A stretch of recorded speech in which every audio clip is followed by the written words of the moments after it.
মুর্শিদাবাদ, মালদা এই সমস্ত জায়গা থেকে প্রচুর পরিযায়ী শ্রমিক বাইরে যায়। এবার আপনাকে বলা হয় পরিযায়ী রাজনীতিক, আপনি মোটামুটি সবকটা পলিটিক্যাল পার্টি ঘুরে বেরিয়েছেন এবং লোকে বলে যে আপনার বক্তব্যের স্থিরতা নেই, আজকে এরকম কালকে অন্যরকম। তো কালকে বাবরি মসজিদের নাম বাবরি থাকবে তো? গ্যারান্টি দেওয়া যাবে?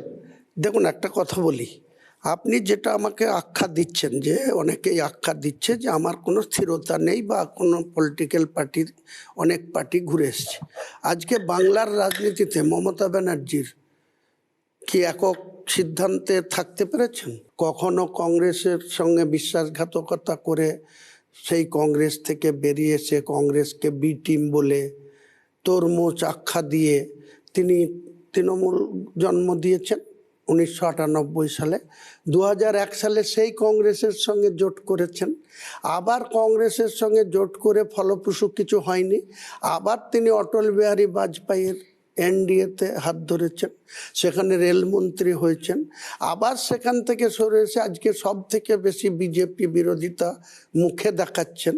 কিন্তু আন্ডারগ্রাউন্ডে ভারতবর্ষের বিজেপির সঙ্গে আরএসএসের সঙ্গে কি সখ্যতা রাজনাথ সিংয়ের সঙ্গে আছে, নীতিন গডকরিদের সঙ্গে আছে, আমি অন্তত পক্ষে